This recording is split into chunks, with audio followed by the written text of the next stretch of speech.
do-it-yourself mastering with Final Mix. Final Mix is the big daddy of all the Mackie plugins.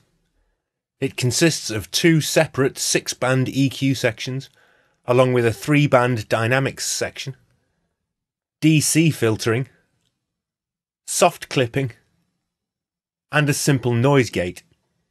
The name of the plug implies that it is intended to be used on full stereo mixes, but there is no reason not to use it on individual channels or groups within a mix, and many of the factory presets are designed for this purpose. When using Final Mix on full mixes, there may be a temptation to insert it into the master section of the edit during mixdown. While this is perfectly valid, if you intend to compile several mixes onto a CD, it might be better to export each individual mix as a 24-bit file with no overall processing, and then bring them all back into another edit so they can be adjusted in context and with reference to each other.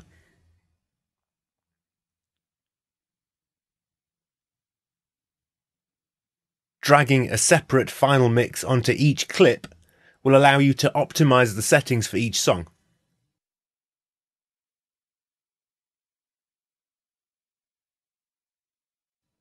Only one instance of Final Mix will actually be running at any one time, unless you crossfade 2 clips, so your CPU will not be working any harder than it needs to.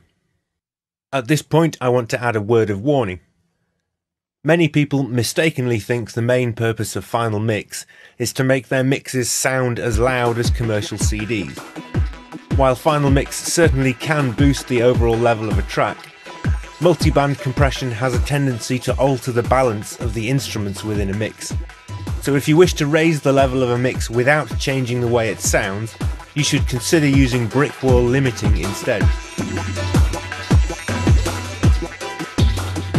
Final Mix really excels when you need to correct problems in a mix, or adjust it to match other songs intended for the same CD. For example, by compressing the low frequencies of a track to make the bass sound more solid,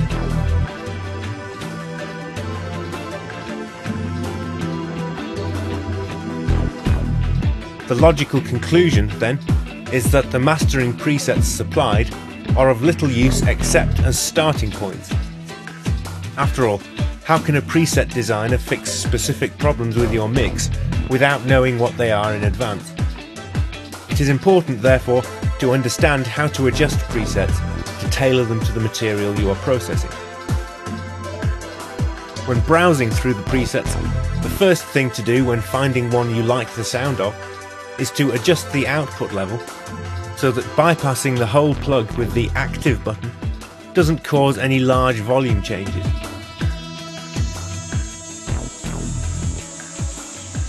Does it still sound better than the original? Now switch to memory B, pick another preset you like the sound of, and adjust the level again. If there are more than 2 presets you like, you can build up a shortlist by saving them as user presets, either using Final Mix's own facilities or using Tracktion's preset menu. Now you need to listen carefully to each preset in your shortlist and compare them to the unprocessed version. Ideally, listen to the mix several times while concentrating on different elements. For example, on the first listen, concentrate on the vocals if there are any. Do they still sit in front of the other instruments as they should? Are the backing vocals still balanced with the lead? Then focus on the bass. Does it still have the definition it should? Is the balance between the bass instruments and the bass drum still correct? If you find you are hearing problems with the processed versions, you can then start to adjust the presets accordingly. The easiest way to tame a preset that is over-compressing your signal is to rebalance the gain structure through the plug. In other words, turn the input level down a bit and turn the output level up a bit to compensate. You should see the gain reduction meters in the dynamics section moving less as the input level is reduced, and you should not be too worried if you end up with 1 or 2 bands applying no gain reduction at all. The next things to check are the EQ sections. Both are identical, but one is configured before the dynamics section and is called pre, while the other comes after the dynamics but before the soft clipping and is called post. These can be enabled or disabled using the blue EQ in or out buttons. The EQ edit buttons allow you to choose which of the curves to edit, while the EQ view buttons will hide one or other to make the display clearer. If the EQs are not set flat already, try disabling them. Each of the 6 bands also has an individual on-off button, along with a choice of peaking or shelving types for each band. Bands 1 to 3 will become low shelving bands if this is switched on, while bands 4 to 6 will become high shelving. Each band can have its frequency and gain adjusted by dragging the relevant point on the graph, while peaking bands can have their bandwidth adjusted by right-clicking and dragging horizontally, just like the 6-band EQ plugs. For more accurate control, double-click the background of the display to show the parameter values, which can then be edited directly. Boosting or cutting a frequency with the pre-EQ will of course change the level that feeds the relevant band of the dynamics section, so it will also alter any dynamics processing for that band.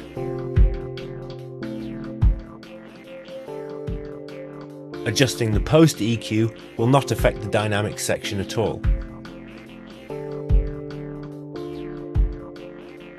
The 3 dynamics processors have their transfers displayed along the bottom, and like the 3-band compressor, you can adjust the main threshold by dragging over the graph, or the gain, attack and release parameters for each band.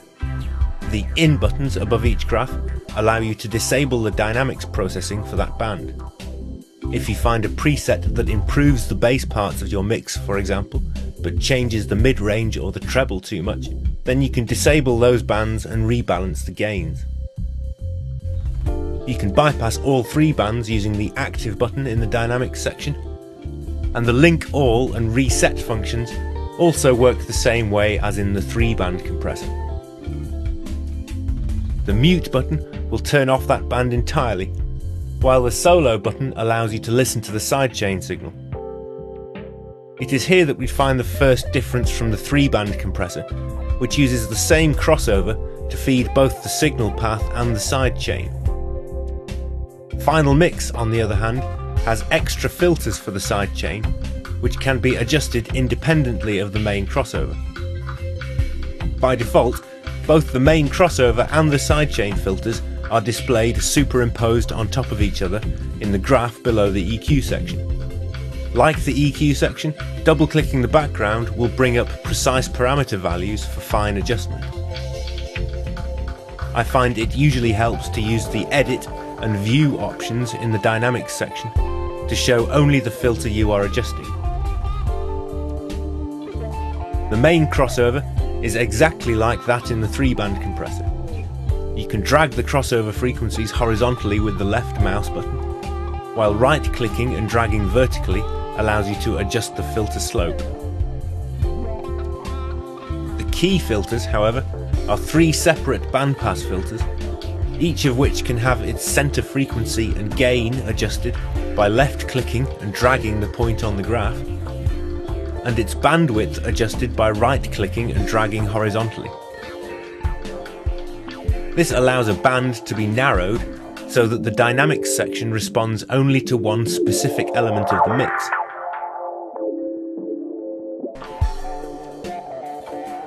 For example, you could set the crossover to isolate the low frequencies of the bass guitar and the kick drum, while setting the key filter to just the low thump of the kick drum.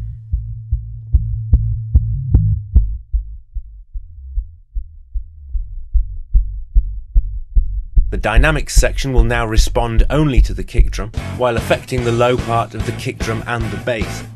So you can use compression to add more weight to the bass without making the kick drum too boomy, or you can use expansion to make the kick thump more without overly affecting the bass.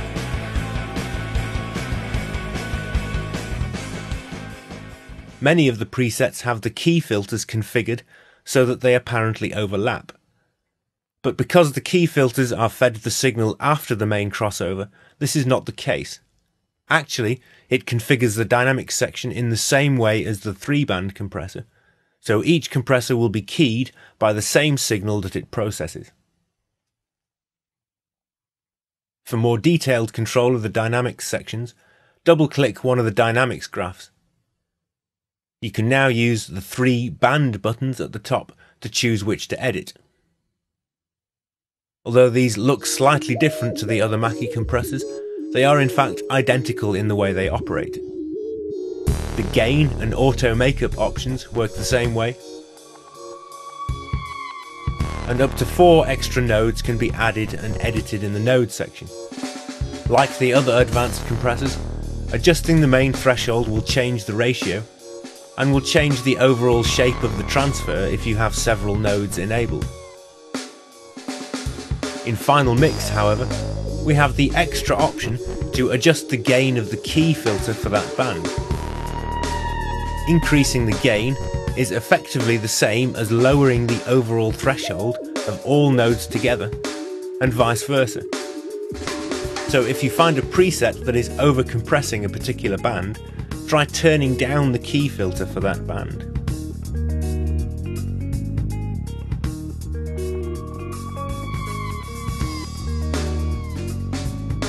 The soft clipping can be enabled with the soft clip button, and its threshold can be defined in the field to the right. Subtle soft clipping of just the loudest peaks is usually inaudible, and will allow the average level of the song to be raised slightly. The soft clip section comes after the output gain control, so you can drive it harder by turning this up and vice versa. If you follow Final Mix with a brick wall mastering limiter, soft clipping is probably best turned off. The noise gate can help to clean up the start and end of tracks. Although of course, Tracktion makes it very easy to manually trim the start and end points of the songs and apply fades as needed, which will usually give better results than an automatic gate. DC filtering removes any DC offset in the signal. This will not normally be needed, but if in doubt, it is safe to leave it on.